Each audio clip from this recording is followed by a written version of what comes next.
A lot of this isn't going to make sense to you, and I'm sorry about that. I'm just going to start at the beginning, with the house.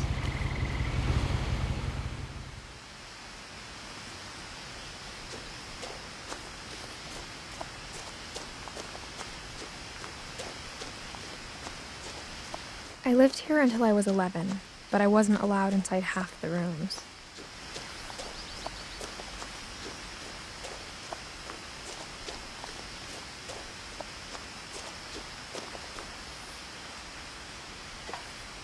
Inside the mailbox were bills from 7 years ago, marked urgent, open immediately.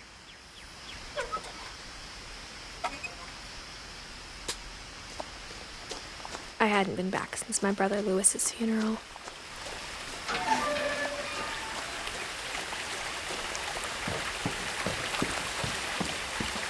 In her will, my mother left me a key, but didn't tell me what it unlocked. Maybe she thought I'd know. Or she thought that the mystery would be enough to bring me back.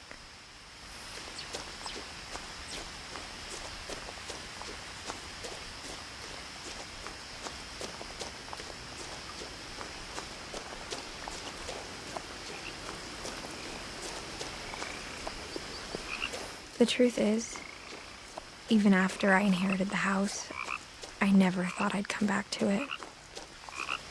But now I had questions about my family that only the house knew the answers to.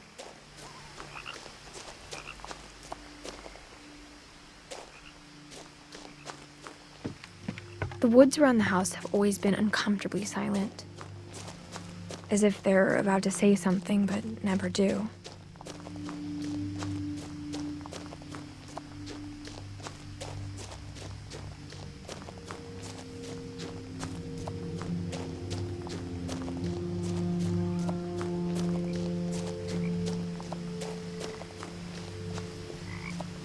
The house was exactly like I remembered it, the way I'd been dreaming about it.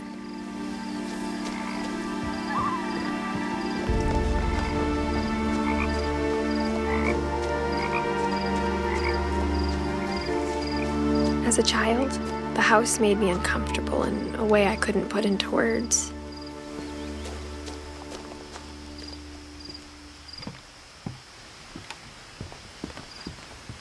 Now, as a 17-year-old, I knew exactly what those words were. I was afraid of the house.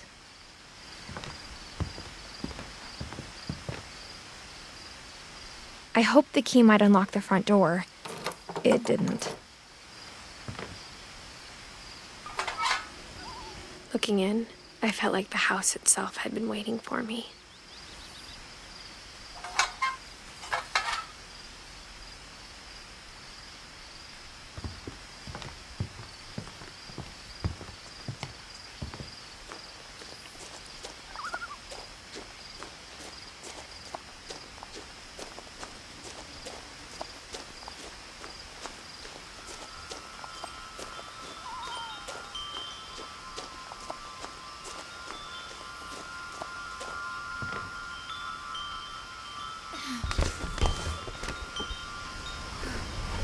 Crawling through the doggy door used to be a lot easier when I was 11.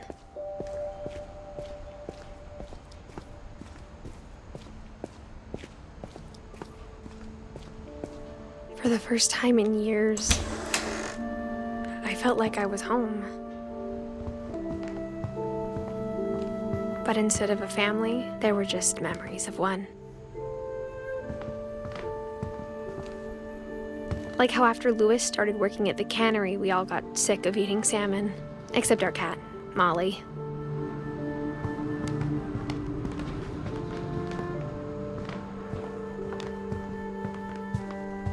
The table was still a wreck from the night we left.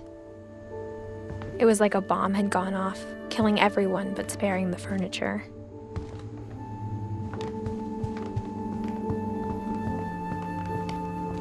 My mom was the only one of us who could imagine Great-Grandma Edie living in a nursing home.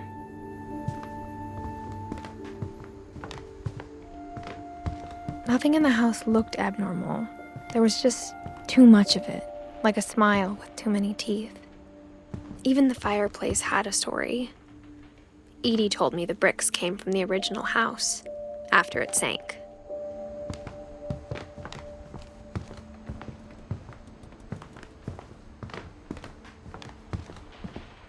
Mom always told me to stay out of the basement, so I wasn't too surprised when the key didn't fit.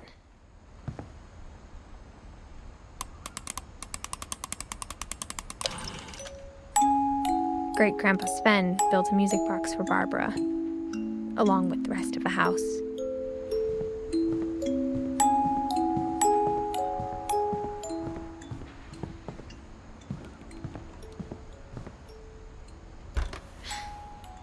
Edie told me once that every Finch who ever lived is buried somewhere in the library.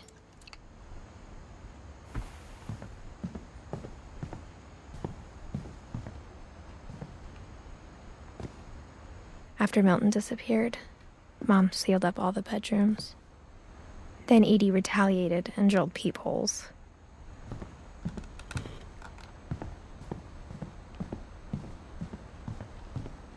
Edie's father, Odin, built the original house. Barbara was a child star for 2 years, until America grew out of it.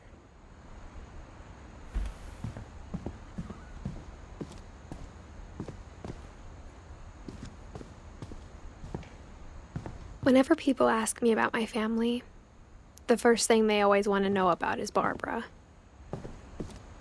Mom must have locked the third-floor stairs on the night we left.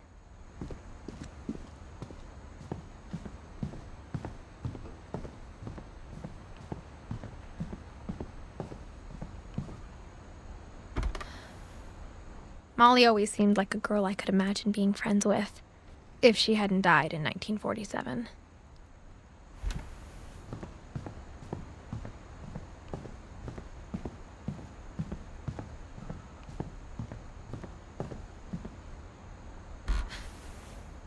The last time I was in Edith Sr.'s room, I was 10 and she was painting my portrait.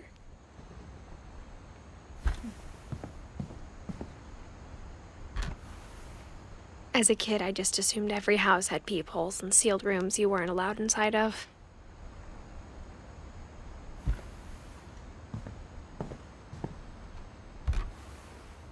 My Grandpa Sam spent 7 years sharing a room with his dead brother, Calvin.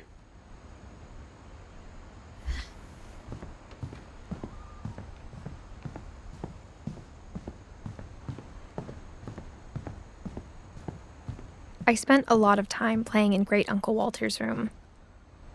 I think my mom sometimes regretted not sealing it up.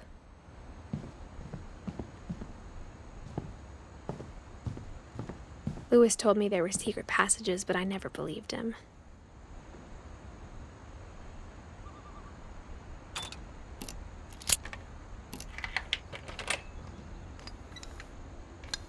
Turns out, my mom was really good at keeping secrets.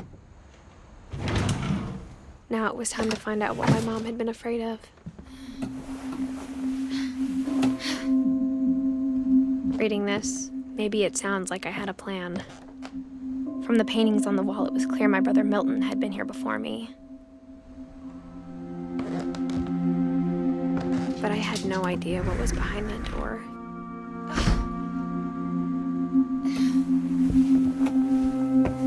Just like I had no idea where all this was gonna lead.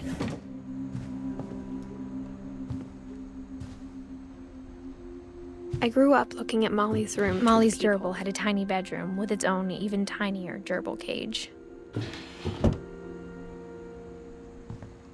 Being inside for the first time, I felt like I'd stepped behind a painting.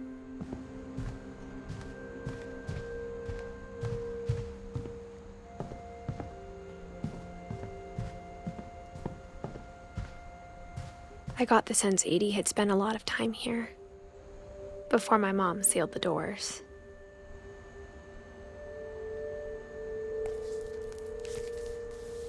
December 13th, 1947. Dear Diary, I'll be gone soon, but I wanted to tell somebody about what's gonna happen. It started when Mom sent me to bed without dinner. I woke up and I was starving, so I looked around for something to eat. The gerbil food was dry, but I didn't mind it.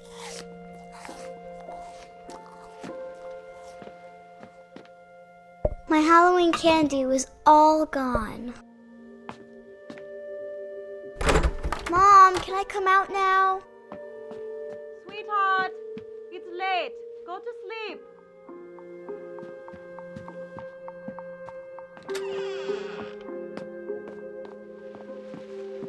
I ate a lot of things that night.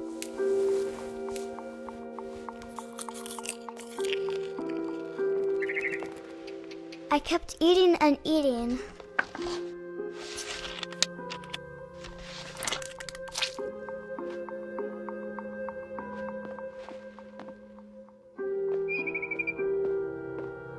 Then I heard chirping outside my window. It was a barn swallow going back to her nest. I reached out for her.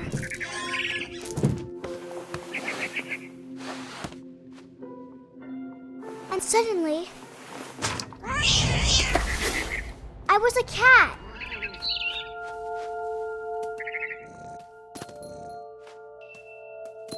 I tried to be quiet, but the bird was really scared.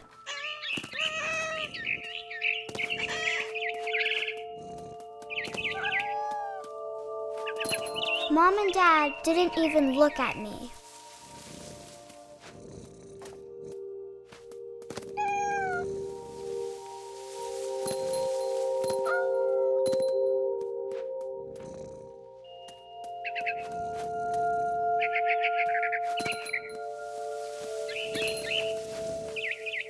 I jumped and I almost got her.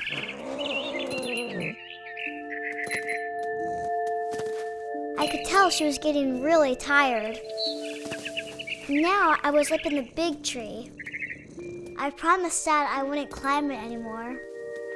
All I cared about was eating that mama bird.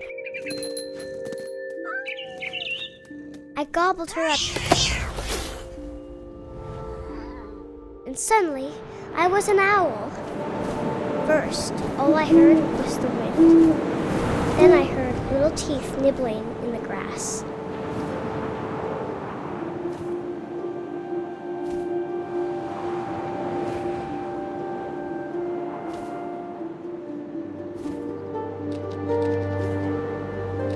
Rabbits.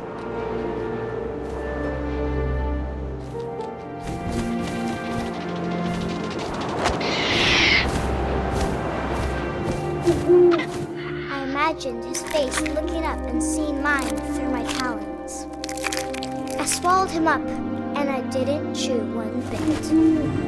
Then I flew off to find something bigger.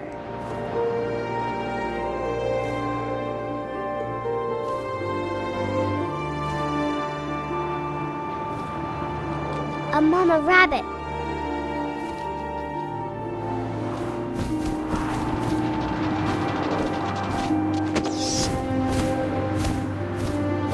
She was almost too big to carry.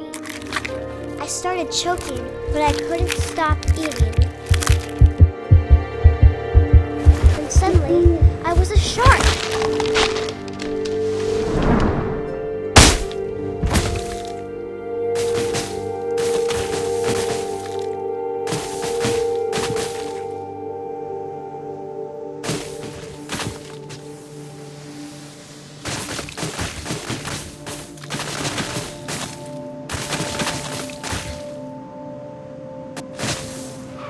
I rolled off a cliff and into the ocean. Now, I was hungrier than ever.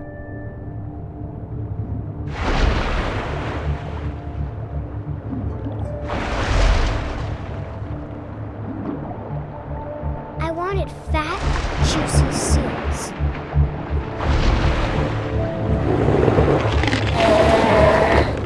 I tore off her flipper, and it tasted really good.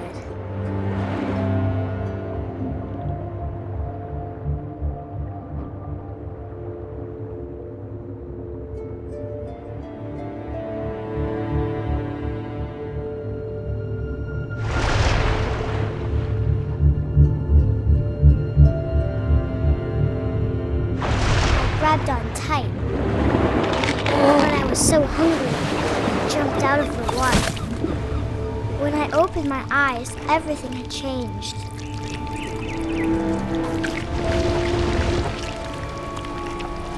Now I was a monster, and I smelled people everywhere.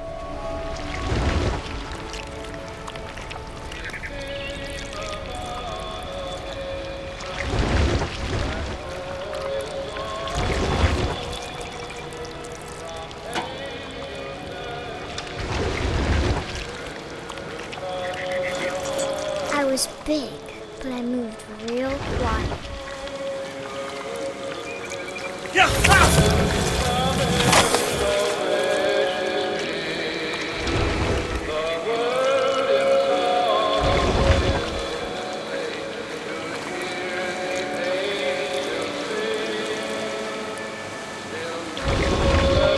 I wanted to stop, but also I didn't. Drunken sailor, what shall we do with a drunken sailor? His belly was rusty razor, his belly was rusty razor, his belly was rusty razor. What shall we do with a drunken sailor? What shall we do with a drunken sailor? What shall we do?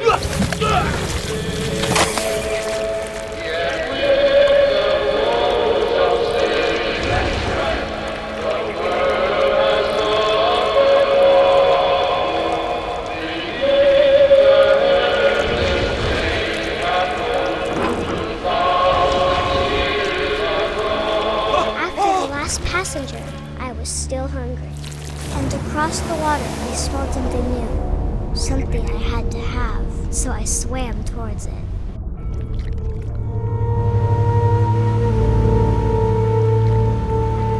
I slithered onto the sand, and the good smell went into an old pipe.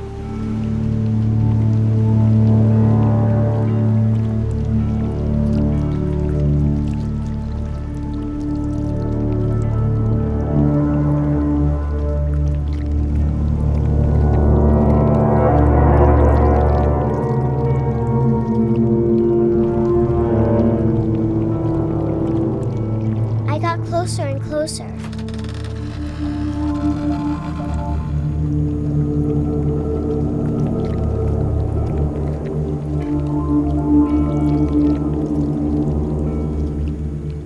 All of my stomach started growling.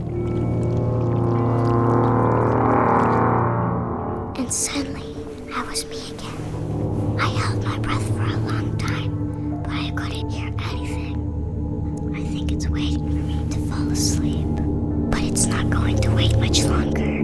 It needs to feed, and we both know I will be delicious.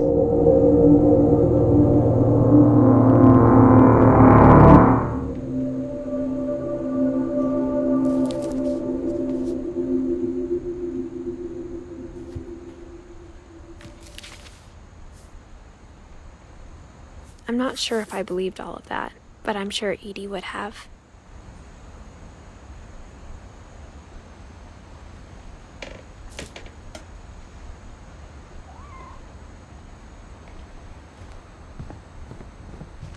I can't describe it, but I felt like some part of Molly was still here.